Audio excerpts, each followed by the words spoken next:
Bonjour, bienvenue sur la chaîne Le Portail du Cru et du Mieux-être. Aujourd'hui, nous allons parler d'un thème parmi lequel vous vous posez beaucoup de questions. Un thème qui revient souvent dans l'année. Le thème en est la détox. Détoxifier son corps, c'est quoi? Qui peut le faire? Comment doit-on le faire? Puis-je le faire seul, accompagné? On va essayer de répondre à vos questions. Pour cela, mon invitée du jour, elle s'appelle Amy Webster. C'est à elle que nous allons poser ces questions, puisqu'elle est dans le cru et l'alimentation vivante depuis au moins les années 2000, 2006, 2007. Elle va nous raconter un petit peu tout cela. Amy Webster, que l'on retrouve en Suisse. Nous sommes dans le canton de Vaud. Amy, bonjour. Bonjour Pascal. Amy Webster, ça a l'air d'avoir une contenance un peu américaine? Oui, effectivement. D'accord. Amy Webster. Amy Webster, faut mettre l'accent. Vous avez dit: mon vœu le plus cher est de vous aider à découvrir l'alimentation la plus saine et la plus naturelle pour l'humanité. C'est beau ça? Oui, c'est vrai. C'est beau. Ça vient direct du cœur. Donc vous vous dévouez aux autres alors? Je me dévoue à faire passer un message que je pense est important et qui l'a été pour moi-même dans ma propre vie. Donc, ouais. On entend souvent dire l'alimentation végétale, vivante, le cru vient des États-Unis, notamment la côte californienne. Est-ce que ces bruits seraient-ils vrais? Oui, je pense que c'est juste. Il y a certainement d'autres coins du monde qui ont évolué à leur propre rythme, peut-être même avant la Californie. La Californie, aux États-Unis, qui est vraiment le berceau de l'alimentation crue végane. Moi, je dirais que j'attribue aux Américains le fait d'avoir été les plus vocaux et les premiers à en parler de manière aussi entendue par le reste du monde, avec la publication de livres, l'organisation de conférences. C'est là aussi qu'il y a eu les premiers restaurants crus.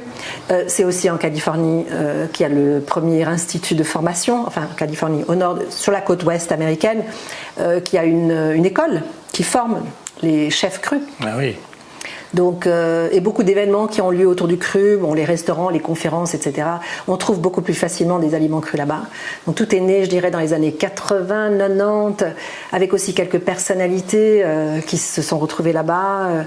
Enfin oui, je pense que vraiment ça vient de la côte ouest. Et très rapidement après, c'est passé à la côte est, donc les deux côtes américaines où il y a le plus d'engagement dans le domaine de la santé, un certain niveau d'éducation et d'intérêt pour améliorer la qualité de vie. Donc c'est très vite allé à New York, à Boston. Boston a eu, dans les années 2010, son premier restaurant cru. Et le Canada, évidemment, était très vite là derrière. Et donc, c'est les Canadiens les premiers à en avoir parlé en français. Donc, on les remercie parce que, déjà à l'époque où moi je m'y suis intéressée en 2006, il n'y avait personne en France qui en parlait vraiment. Et donc, il y a une richesse au niveau, justement, des fruits, grâce à l'ensoleillement ou autre. Et c'est peut-être beaucoup plus facile que nous, ici, dans les Alpes du Nord. C'est vrai, quand on est autour de la Méditerranée ou dans les pays tropicaux ou en Californie, on bénéficie d'avoir des fruits toute l'année. J'ai une fille qui habite là-bas, elle a des fraises toute l'année. Voilà. Ça me paraît choquant ici, mais en même temps, ils sont cultivés là-bas toute l'année. Donc oui, c'est sûr, des fruits frais, puis beaucoup de coopératives de culture biologique. Donc ça aussi, c'est important, c'est d'avoir des bons ingrédients et ça facilite les choses, c'est sûr. Alors vous avez découvert le cru en 2006, un peu par hasard. C'est lorsque vous avez fait une semaine de détox en Espagne. Et là vous vous êtes dit, mais ouais, j'ai découvert en fait le fait que je pouvais décupler mon énergie, me sentir complètement revigoré par la qualité et la pureté des aliments qui sont bio, frais et crus. Donc on a tous à un moment donné quelque chose qui y a le déclic. Certains c'est la maladie, ouais. Et vous c'est la curiosité et le bien-être en fait. Oui, je pense que c'est juste de dire curiosité. J'étais en quête de trouver une meilleure manière de me sentir bien. J'avais 45 ans à l'époque, là je vais avoir 60 dans quelques jours. J'avais 45 ans et j'étais déjà une famille recomposée, beaucoup à faire, je travaillais à mon compte, j'étais épuisée. Je me suis dit, à 45 ans, être épuisée, c'est pas normal. C'est pas normal. Donc je suis allée suivre une retraite qui parlait de yoga, marche et crudité. Génial, j'adore les crudités. Je ne savais pas ce que c'était que l'alimentation crue, j'avais aucune idée. J'ai adoré depuis le premier jour. Mais j'aimais bien l'ensemble de ces activités. Il y avait vraiment une activité physique, il y avait le décor d'une ferme au sud de l'Espagne, la piscine, la chaleur, et puis voilà, le yoga, la marche et des plats très légers de crudité. Ça m'a transformée, oui, en une semaine. En une semaine. En une semaine. 2007, on va en Angleterre, on se fait une formation. Un an plus tard, donc pendant l'année qui a suivi, j'ai été tellement transformée par cette semaine, je me suis dit, mais c'est quoi ça ? Une baguette magique, pourquoi personne ne sait ça? Et surtout, j'ai commencé à m'informer de plus en plus, à apprendre à faire plus de recettes, et les mois se sont succédés les uns après les autres avec une réelle métamorphose. Tout mon entourage s'est demandé, mais qu'est-ce que tu fais là? Tu rajeunis? Qu'est-ce qui se passe? Je veux la même chose que tu as. Donc j'ai commencé à donner des petits cours à des amis, etc. Pendant une année, j'ai fait ça, puis au bout d'une année, j'ai dit, mais j'adore faire ça, j'adore transmettre. Alors j'ai suivi une formation. Parce que j'avais besoin d'une certaine crédibilité pour moi-même. Mais comme je disais tout à l'heure, c'est souvent un domaine où on est autodidacte. Ensuite, au jour d'aujourd'hui, voilà, on va dire, ça fait depuis 2007 que vous enseignez tout votre savoir, des cours de cuisine en ligne. Et puis aujourd'hui, on est là pour la détox justement, parce que beaucoup de gens se posent la question. Quand je dois la faire, qu'est-ce que ça va m'apporter? Je la fais tout seul. Et puis comment je fais? Voilà. Et vous, en fait, vous avez, on va dire, des modules de détox qui sont proposés ou en physique ou à distance. Parlez-nous-en. Et voilà, on va essayer d'être le plus précis possible. Et voilà, soit on se voit pendant une semaine, soit on fait ça en ligne, au choix, tout dépend où on habite, bien sûr. Allez, le premier, si on peut venir en Suisse à un certain moment de l'année, durant une semaine, comment va se composer cette semaine de détox? Alors, les retraites que j'organise dans mon chalet familial, en Valais, en Suisse, à la montagne, se sont beaucoup inspirées de cette toute première expérience que j'ai faite quand tout a démarré pour moi. Pourquoi changer? Voilà, pourquoi changer? C'est une formule qui marche, qui permet aux gens de vraiment expérimenter qu'est-ce que c'est de manger différemment, de manger mieux, de prendre du temps pour soi, de bouger dans son corps, d'essayer de retrouver un peu l'aisance, le bien-être, d'habiter son corps, de méditer, de faire le calme, de trouver un espace et de sortir de cette vie de fou qu'on mène tous. Et donc c'est l'effet que ça a eu sur moi, et très vite j'ai voulu organiser ça moi-même. Mais pas dans les premières années. Les premières années, mon contact se passait beaucoup plus avec des cours en présentiel, dans ma cuisine, ici même. Il m'a fallu aussi avoir un peu plus de bouteilles avec les années pour me sentir prête à accueillir des gens et à pouvoir vraiment les prendre en charge, les accompagner. Mes premières retraites se sont faites avec des collaborateurs dans un autre lieu qu'on louait, etc. Et c'était des plus grandes équipes. Et ça a été extraordinaire, on a fait ça pendant 2 ans. Et puis très vite, je me suis dit que j'avais envie de développer une formule plus accessible et en petits groupes. Moi, j'ai vraiment beaucoup de plaisir à me retrouver avec peu de gens à la fois, afin de pouvoir leur donner vraiment l'écoute nécessaire et faire en sorte qu'ils soient vraiment guidés, accompagnés, soutenus dans leur démarche de savoir comment est-ce que je peux transformer ma vie. Parce que l'idée, c'est pas faire une semaine de vacances juste pour manger bien et puis retourner à mes anciennes habitudes. Non. Non, on met la main à la pâte. On met la main à la pâte. Et moi, mon but, c'est de transmettre pour que ça aille plus loin. Pour que peut-être eux d'ailleurs transmettent à d'autres, mais surtout que ça puisse les aider à transformer leur vie et vraiment atteindre un bien-être qui est accessible à tout le monde. C'est juste ce manque d'information. Donc on va manger sainement, manger végétal, on va mettre la main à la pâte, on va préparer tous ces repas. Et en parallèle, on fait d'autres choses. Oui, on commence la journée par la méditation. C'est assez classique dans les retraites de cru aujourd'hui, les retraites de bien-être, de remise en forme, etc. Mais si la formule fonctionne, pourquoi la changer? C'est une formule qui fonctionne bien. On se réveille le matin, on a besoin d'éveiller le corps en douceur. Déjà de se connecter à soi pour essayer de lancer des intentions pour la journée. C'est une excellente habitude de commencer avec la méditation. Et on poursuit avec du yoga, vraiment réveiller le corps en douceur, retrouver cette aisance, cette souplesse. Après quoi, on prépare le petit déjeuner. Alors pendant 7 jours, il y a une vingtaine de repas. Chaque repas est une recette différente. Donc tous les matins, on va faire des petits déjeuners différents. Tous les midis, tous les soirs. Et on les prépare ensemble. Même les choses qui demandent du temps, comme ce qui est déshydraté, ce qui doit être germé, ou encore ce qui est fermenté, on le prépare ensemble pour le consommer à la fin de la semaine ou 2-3 jours plus tard.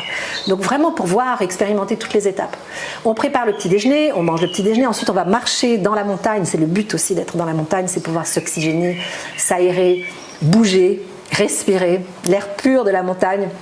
Donc la matinée se déroule comme ça. Après on revient, on fait le repas de midi. L'après-midi est consacré au repos. Comme ça, chacun a du temps pour soi aussi, c'est important, il faut digérer tout ça, il faut se reposer. Il y a des massages sur demande. Ensuite, on fait un atelier, vers la fin de l'après-midi, on fait un petit atelier de cuisine. On mange le repas du soir et on termine toujours la journée par une séance de yoga restauratif, qui est un yoga de relaxation, où on n'a rien à faire qu'à se laisser porter par des musiques sacrées, des musiques douces, qui invitent vraiment au repos. Et donc, quand on sort de cette séance, on est prêt pour aller dormir et profiter aussi de la magie et du pouvoir du sommeil pour récupérer et régénérer.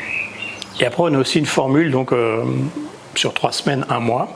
Donc ça, c'est à distance que l'on peut faire donc seul mais accompagné néanmoins. Est-ce que c'est à peu près similaire ? C'est très différent. C'est similaire dans le sens que c'est une détox, qu'on va manger cru, un maximum de cru pour aider le corps à régénérer, à éliminer. Mais l'approche est un peu différente, comme c'est à distance. Déjà, on ne va pas préparer les repas ensemble, mais je donne tous les outils pour que tout un chacun puisse faire ce qu'il a à faire chez lui, chez elle. Et beaucoup de formules sont données. Là, la semaine à la montagne, on va tous manger la même chose. Je peux faire quelques petites adaptations, mais c'est difficile. Il y en a certains qui veulent faire que des jus, d'autres qui veulent faire que des crudités. Enfin, on peut pas. Donc l'approche est différente. La semaine à la montagne, ça va être beaucoup plus.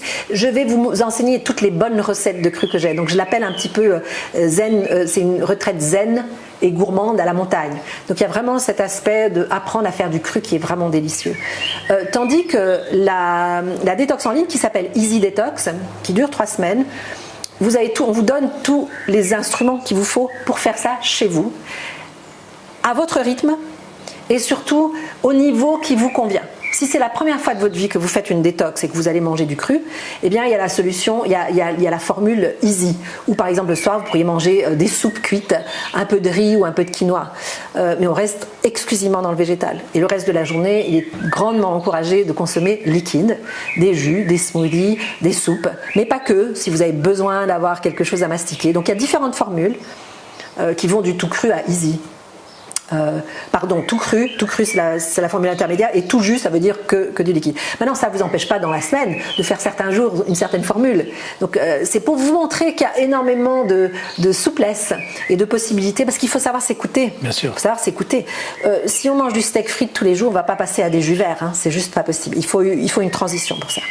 Mais le programme vous enseigne tout ça, vous enseigne comment faire une transition, vous enseigne quels sont les aliments qu'il faut privilégier. Et si pour vous c'est trop étranger ou trop difficile et pas à votre goût, eh bien vous commencez pas par cela. Vous allez toujours trouver quelque chose qui va vous plaire pour démarrer.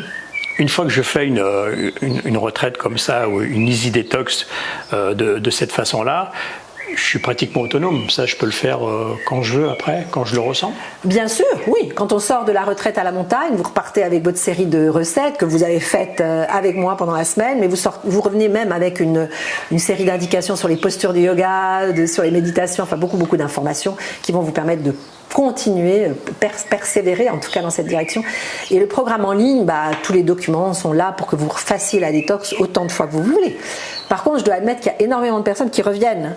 Parce que un des côtés qui est, j'ai envie de dire, addictif dans le bon sens, c'est d'être en communauté. C'est d'être ensemble à vivre la même chose en même temps. Alors on ne vit pas tous la même chose, mais on est ensemble et on peut partager. Voilà, aujourd'hui, ça se passe moins bien pour moi. J'ai craqué, j'ai mangé une tablette de chocolat. Bon, mais ça arrive à tout le monde. C'est pas grave, on se relève et on continue. Et si on n'est pas en groupe, si on est seul chez soi, même avec des documents, j'ai fait une erreur, je recommence plus. C'est fichu, je suis pas faite pour ça, c'est pas fait pour moi. Enfin, puis le mental qui tourne en boucle dans le mauvais sens. Tandis que quand on est en groupe, on s'encourage les uns les autres, on se motive, on s'inspire. Parce que alors, tout le monde publie les photos de ce qu'il fait, et ça donne envie à tous les autres de faire pareil, de faire au moins aussi bien. Donc il y a vraiment ce partage aussi, la possibilité de poser des questions. Alors c'est sûr que la retraite en présentiel, là, il y a un dialogue permanent. Il y a un dialogue permanent, donc on apprend beaucoup de choses. Mais dans le programme en ligne, Easy Detox, moi je suis disponible pour répondre à toutes les questions et je fais aussi souvent des lives spontanément sur des thèmes qui préoccupent beaucoup de gens, les questions qui continuent à se répéter. Je me dis, ok, là je sens qu'il y a vraiment de l'intérêt sur ça, je vais vous faire un live, c'est très vite, une heure où je parle et je réponds aux questions pour essayer de m'assurer que vraiment je transmette un maximum de savoir. et d'expérience. Ouais. Donc la détox, on est d'accord, ça veut dire détoxifier notre corps. On en a besoin par rapport à la vie que l'on mène, par rapport à ce que l'on mange, et on peut faire ça autant de fois que l'on souhaite, mais il y a 2 périodes qui sont charnières, assez importantes entre guillemets, quoi. On a donc à l'arrivée de l'été, fin printemps, et puis début printemps. Début de printemps, ouais, début de printemps, pas l'été. Et puis donc juste avant l'hiver, quoi. L'automne. Moi, j'aime bien prendre l'équinoxe de printemps et l'équinoxe d'automne, parce que justement les solstices, eux, c'est des pics. Hein. Le solstice d'été, c'est le pic de lumière. Le solstice d'hiver, c'est le pic d'obscurité. L'entre-deux, ce sont ces fameuses périodes charnières qui, je pense, de manière même innée ou programmée dans la vie de l'homme ici sur Terre, qui suit un peu le rythme des saisons et qui veut que au printemps, il y a un renouveau. C'est un moment de nettoyage, c'est un moment où nos organes ont même cette tendance innée et programmée de se nettoyer. C'est l'époque où naissent toutes ces jeunes feuilles amères qui soutiennent le foie. Le printemps est la période du foie. Et donc, la détox est vraiment particulièrement propice à ce moment de l'année. Alors maintenant, quand on vit à la montagne, au mois de mars, il y a encore beaucoup de neige, donc faut s'y adapter. Hein. Je dirais vraiment, quand on sent que le printemps commence à pointer du nez, c'est la période parfaite pour faire une détox. Oui. Et l'autre période étant l'antithèse, hein, le 6 mois plus tard, le passage entre l'automne et l'hiver, pour mieux s'y préparer. Vers l'automne et donc vers la saison plus fraîche. Et ça permet de faire un nettoyage du corps et donc d'être plus armé pour la saison froide où en général il y a plus de virus, plus de maladies, etc. Plus de fragilité pendant l'hiver. Donc ça fait beaucoup de bien de nettoyer le corps avant ça aussi. Mais au final, on peut en faire plusieurs dans l'année. On n'est pas obligé d'attendre ces 2 périodes charnières. Ah non. Et une fois qu'on devient habitué, une fois qu'on sait et que le corps il reconnaît, il sait ce que c'est que d'être en détox, mais on peut faire 1 jour par semaine, on peut faire 1 semaine tous les 2 mois, on peut faire un mois entier. Enfin, après, c'est plus une question de je crois qu'il ne faut pas soit s'adapter à la détox, il faut faire en sorte que la détox s'adapte à son mode de vie. Et oui, à nos obligations. Donc c'est pour ça, une détox en ligne, c'est pratique parce qu'on peut continuer à travailler, même si c'est bien prendre quelques jours de congé et de profiter des week-ends pour vraiment s'investir dans cette matière. Mais c'est quelque chose qu'on peut faire en continuant de travailler. Tandis que la retraite à la montagne, il faut vraiment en prendre 1 semaine. Mais c'est vraiment, j'aime bien le mot retraite parce que c'est se retirer de son quotidien. Et il y a beaucoup de choses à gagner à ça. Ça ne peut qu'être bénéfique, bien évidemment, quoi. Est-ce qu'il y a une différence entre le mot détox et faire une purge? J'ai l'impression que c'est pareil. Mais alors c'est pas exactement pareil. On peut faire des purges pendant une détox, tout comme on peut faire des détox sans purge. On peut faire, la purge qui est une action déterminée, volontaire de vider les intestins en prenant certaines matières, certains ingrédients, que ce soit une purge sèche ou une purge à l'huile, qui vise à vider les intestins, qui peut d'ailleurs, on peut dire purge, un lavement est une forme de purge aussi, donc un lavement intestinal peut se faire à tout moment, que ce soit chez soi ou bien chez un spécialiste, pour faire une irrigation du côlon par exemple, c'est aussi une forme de purge puisqu'on vide les intestins.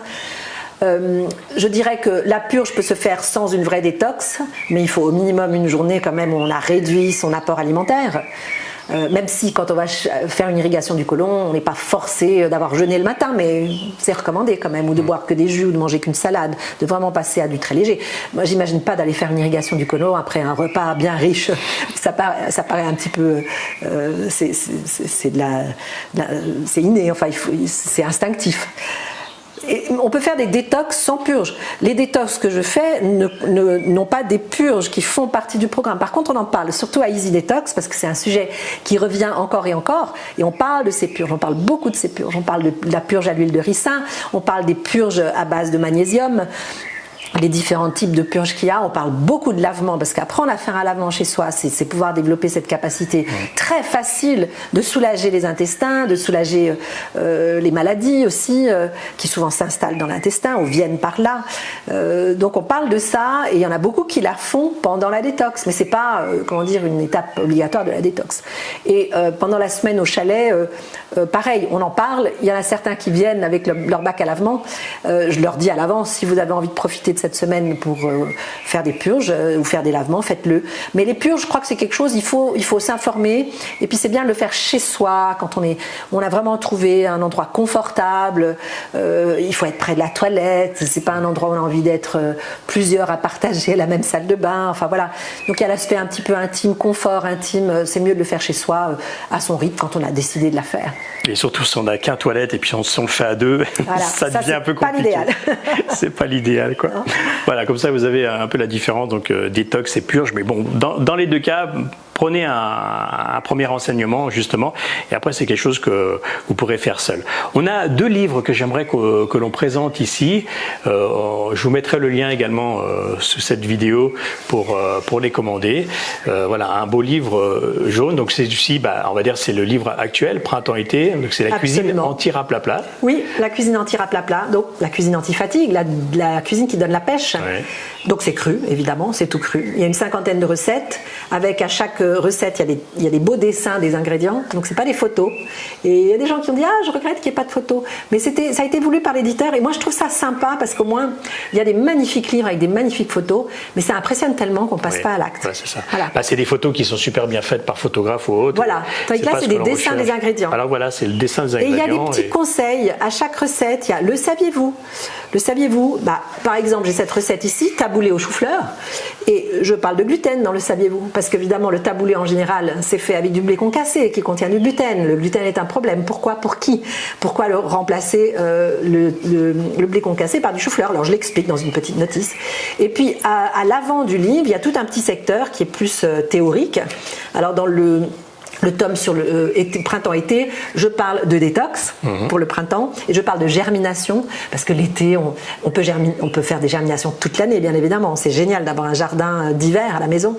Mais mettons qu'on est plus inspiré au printemps et en été par les jeunes pousses. J'en ai plein là maintenant sur ma terrasse parce que c'est vraiment la période où on plante. Et donc, c'est propice d'apprendre à faire des germinations pour en faire toute l'année. Et le tome 2, lui, il est consacré à l'automne et à l'hiver, donc des recettes de saison, avec des produits de saison. Et les 2 thèmes qui sont relatés dans ce tome-là sont les thèmes de la fermentation, parce que c'est souvent en automne, on a tous les légumes d'hiver qui se conservent, le chou, le poireau, la carotte, qu'on va utiliser pour faire des légumes lactofermentés. Donc on parle de fermentation et on parle aussi de déshydratation. Donc créer des choses qui sont croustillantes, comme des crackers, etc., des fonds de tarte, des pains. Voilà, 2 livres en fait pour faire l'année, tout simplement, aux éditions Soliflore. Je vous mets le lien. Je vous mets le lien. C'est en Belgique. Je vous mets le lien pour les commander. Voilà. Le site internet également est très intéressant. On l'affiche, je vous mets le lien aussi, simplement cru. Ça veut dire ce que ça veut dire, simplementcru.ch. C'est tout simple, même si c'est la première fois qu'on découvre tout cela, eh bien, en allant sur ce site, justement, vous allez découvrir des cours de cuisine en ligne, des défis détox et du coaching, si vous avez des besoins ou autres, des recettes de cru. Et puis, une boutique aussi pour bien s'équiper, parce que avoir du bon matériel aussi pour faire ses jus ou autre, c'est aussi intéressant. Voilà, donc un site assez complexe, je trouve, simplement cru. Voilà, écoutez, on a mis une lumière supplémentaire sur tout ce qui est... notamment détox, le mot détoxifier le corps. Et puis n'hésitez pas à contacter Amy, elle est présente, elle vous répondra bien sûr. Et puis soit faire une retraite en physique, c'est à faire une fois, parce que comme vous dites, ça permet d'échanger, et puis de se couper de notre vie actuelle pendant une semaine, et ça fait beaucoup de bien. Et c'est vrai que le mot retraite en fait prend toute sa place, tout simplement. Oui, parce qu'il y a vraiment un côté aussi retraite, on pense peut-être au côté spirituel. Et c'est vrai que quand on monte à la montagne, qu'on s'éloigne du brouhaha de la société, qu'on prend du temps pour soi, on nourrit son corps, on nourrit son âme, on nourrit ses pensées, on nourrit son cœur avec ce type d'alimentation, avec des conversations vraiment bienveillantes et qui cherchent à trouver des solutions positives à notre vie, à la vie de la planète, on en sort vraiment élevé. Si on a envie de revenir, c'est quoi là, il y a eu un petit quelque chose qui fait. En plus, c'est des petits groupes, on est 5 personnes, c'est vraiment petit. Ouais. Amy, merci de nous avoir reçus. Merci à toi, Pascal. Bonne suite, on se tient au courant. Simplementcru.ca, je vous mets tous les liens ici. Et puis on essaiera de faire d'autres vidéos sur des thèmes bien précis. En tous les cas, j'espère que cela vous aura apporté bien un peu plus d'informations sur le mot détox. À bientôt. Merci Amy. Merci.